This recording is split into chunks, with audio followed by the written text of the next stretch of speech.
بسم اللہ الرحمن الرحیم۔ السلام علیکم عزیز ساتھیوں، سوچئے کہ ایک ماں رات بھر روئی ہے کیونکہ اس کا جوان بیٹا اب اس دنیا میں نہیں رہا، اور وہ روتے ہوئے اللہ کے رسول صلی اللہ علیہ وسلم کے پاس پہنچتی ہیں اور یہ کہتی ہیں کہ یا رسول اللہ، اگر میرا بیٹا جنت میں ہے تو میں صبر کر لوں گی، لیکن اگر وہ دوسری جگہ ہے کا نام بھی وہ نہیں لے رہی ہیں تو میں اور روؤں گی اور بہت روؤں گی۔ اور اللہ کے رسول صلی اللہ علیہ وسلم کا جواب کتنا خوبصورت تھا کہ وہ ماں جو روتے ہوئے آئی تھی، مسکراتے ہوئے خوشی خوشی واپس گئی۔ عزیز ساتھیو، آج کے ہمارے واقعے کے ہیرو حضرت حارثہ بن سراقہ ہیں، اور یہ ان کی والدہ تھیں الرباعی، جو جنگ بدر کے پاس اللہ کے رسول صلی اللہ علیہ وسلم سے اپنے بیٹے کے بارے میں پوچھنے آئی تھیں۔ رشتے میں یہ حضرت انس کی بھی لگتی ہیں، تو اس حساب سے حضرت حارثہ حضرت انس کے کزن ہوئے۔ سیرت کی دوسری کتابوں میں آتا ہے کہ حضرت حارثہ اپنی ماں کا بہت خیال رکھتے تھے، ان کی بہت زیادہ خدمت کیا کرتے تھے، ان سے بہت زیادہ محبت کرتے تھے، یہاں تک کہ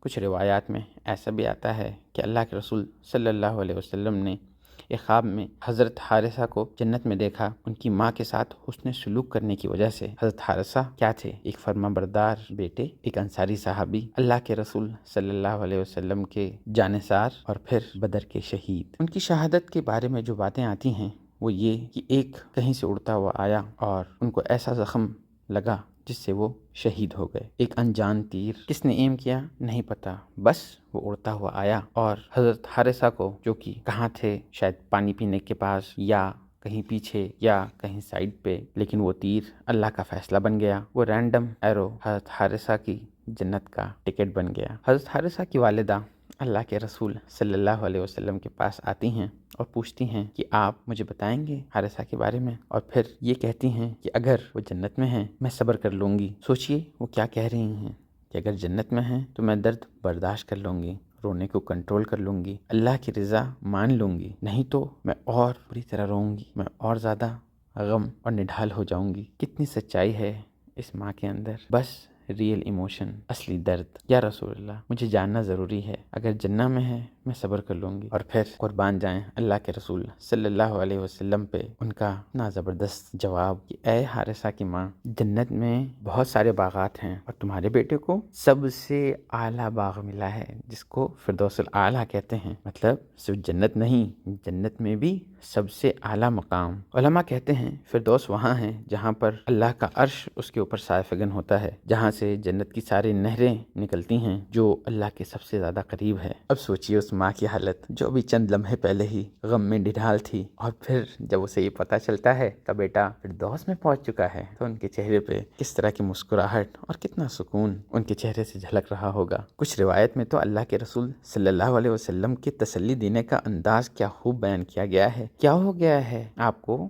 حارثہ کی ماں؟ آپ سوچتی ہیں صرف جنت میں، ارے وہ تو فردوس الاعلیٰ میں پہنچ گئے ہیں۔ سبحان اللہ سبحان اللہ۔ اور ام حارثہ خوشی خوشی واپس ہوتی ہیں۔ یہ ان کے رونے سے خوشی تک کا سفر ان کے فرما بردار بیٹے کی شہادت کا اور جنگ بدر میں شہید ہونے کا شرف، اور ان سب سے بڑھ کر فردوس الاعلیٰ میں کامیابی سے پہنچنے تک کا یہ سفر ہمیں کچھ اسباق بتاتا ہے۔ سب سے پہلا سبق یہ کہ اپنی ماں کو خوش کیجئے، اپنی والدہ کو یہ احساس دلائیے کہ آپ ان سے بہت محبت کرتے ہیں۔ حضرت حارثہ اپنی ماں کا بہت خیال رکھتے تھے، شاید ماں کی خدمت اور ماں کی دعائیں تھیں جو حضرت حارثہ کو یہ مقام ملا کہ بدر میں وہ شہید ہوئے اور جنت الفردوس میں پہنچ گئے۔ اور وہ کیا ہی خوب حدیث ہے کہ جنت ماؤں کے قدموں کے نیچے ہے۔ اس رمضان کچھ نیا کیجئے اپنی والدہ کے لیے، اگر وہ حیات ہیں انہیں کال کیجئے، سے باتیں کیجئے، ان کو کچھ نہ کچھ گفٹ کیجئے، ان کے لیے کوئی نہ کوئی نیک کام کیجئے، کچھ نہیں تو